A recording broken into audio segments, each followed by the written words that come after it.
Pūjā can simply mean reverence, reverence for all living things, reverence for this earth, reverence for other human beings, reverence for your own body, reverence for the sunlight, reverence for the rain.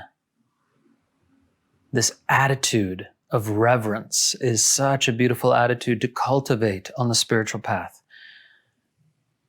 For many, it's both the beginning and the end of the path. This increased capacity to feel and express reverence for all that is such a joy. And it is one of the fruits of spiritual practice, that you have this increased capacity for reverence. Pūjā. So what's interesting about puja is it's both a practice and a result. It's an actual practice we can do, and it's also the result of practice in the sense I already mentioned of the increased capacity for reverence that flows naturally and effortlessly. As a practice, puja involves making a conscious intention to offer your reverence, your veneration, your adoration to everything in this world that you can find it in your heart to see as worthy of reverence. So this is not a fake it till you make it practice. We're not saying that you should go and offer or act like you're offering reverence to someone or something that you don't feel any reverence for. Rather, it's a strong intention to cultivate your ability to experience and express reverence. So it might just mean pushing your edge just a little bit, right? So if there's any person, place, or thing in your life that you can feel this little spark of love for, just even a tiny spark, then maybe by offering your reverence to that person, place, or thing, you're able to ignite that spark and make it into a burning flame. So what would that look like? Well, it just depends on what we're talking about. Perhaps there's someone in your life who's difficult, challenging in some way for you, but still you have this little spark of love for them or a little spark of appreciation. So I want to invite you to go to them and express that appreciation and maybe give them a gift or something. Find a way to express that little bit of reverence and let it expand. It might not be a person. It might be a life situation. It might be an aspect of yourself. It might be the tree in your backyard. Really could be anything. It's just about not only offering your reverence to all those people and things that you easily and spontaneously feel reverence for, but those that you have to work a little bit at that possibility. Now, in a narrower sense, the word puja can also mean a ritual of worship. And puja can be a little ceremony that you do in your home, at your altar, every day or just once a week. And there's a traditional form for this puja. And it's very beautiful because it always involves the 5 senses and or the 5 elements. So if you have an appropriate substrate, it's called, substrate for offering. Now, in the Indian tradition, that's usually like a Shiva linga or some divine image that's appropriate to make offerings to. And so there's a wide variety of possibilities. Some people have a little bronze statue of an aspect of the divine, also known as a deity or an icon of essence, on their altar that can receive the offerings. So there's many possibilities, but usually you have one main substrate for worship, a specific image, specific little statue or Shiva linga, or even could be just a stone or a crystal, which receives the offerings on behalf of, well, the universe. So what offerings do you make? Again, things that delight the five senses and things that embody the five elements. So we make little offerings of water while saying a mantra traditionally. We offer flowers, or even just one flower. With each offering, traditionally, you say a mantra. And that could be just whatever your main mantra is.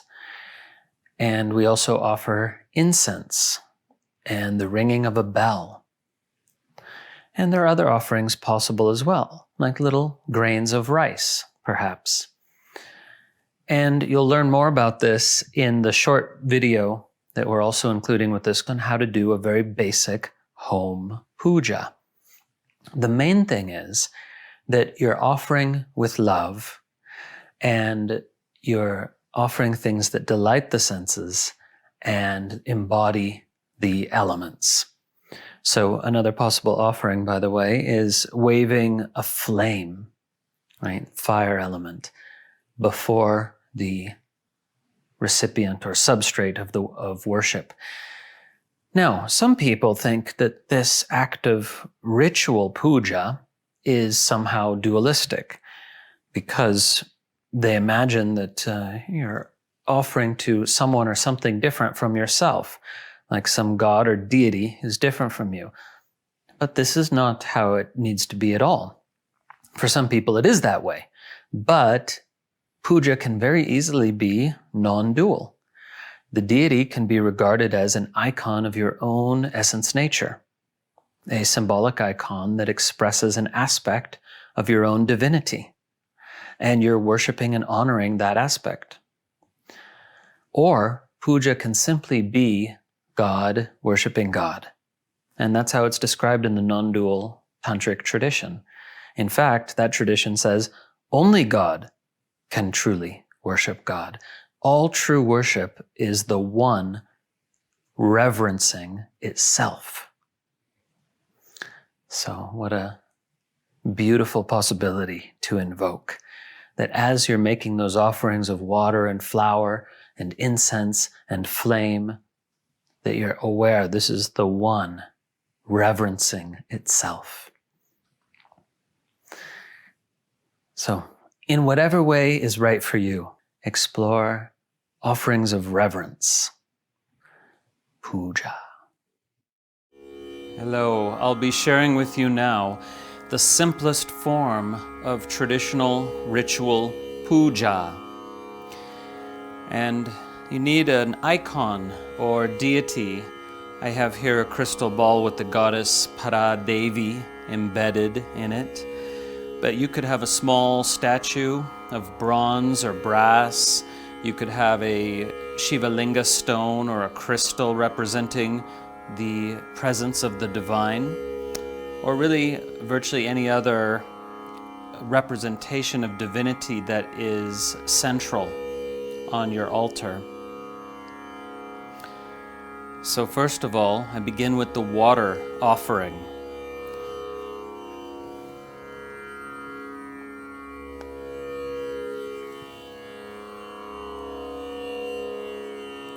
Om Vam Amritam Udakam Samarpayami.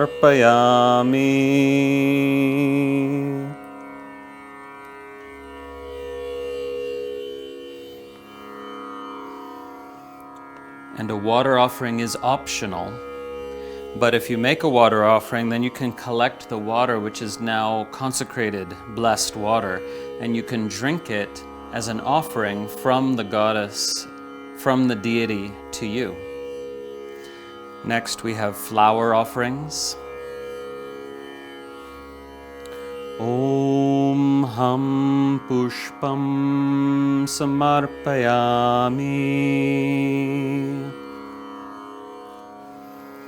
Om Ham Pushpam Samarpayami. Om Ham Pushpam Samarpayami. And next we have the incense offering. And you can optionally ring a bell while you offer incense. Totally optional.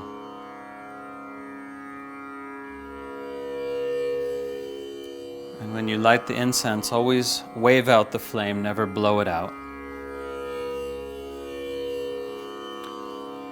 Om Yam Dupam Samarpayami.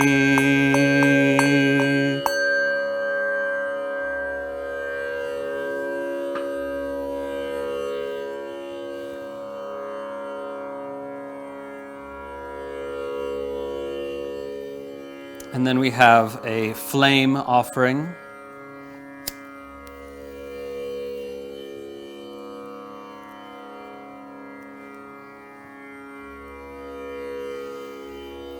Om Ram Deepam Samarpayami. And I might repeat that mantra a couple more times to really bask in the offering. Om Ram Deepam Samarpayami. Om Ram Deepam Samarpayami. And finally, food offering. Om Lam Naivedyam Nivedayami.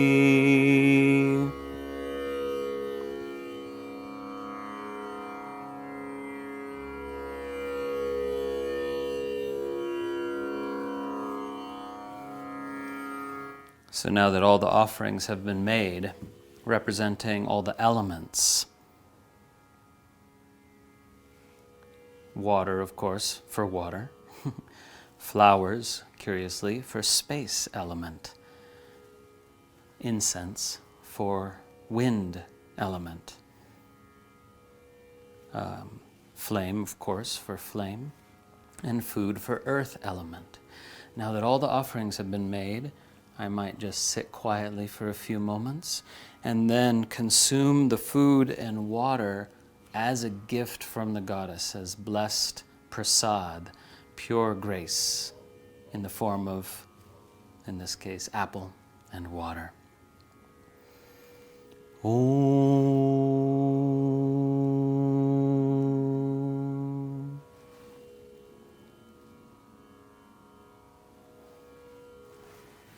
And that's the simplest form of puja.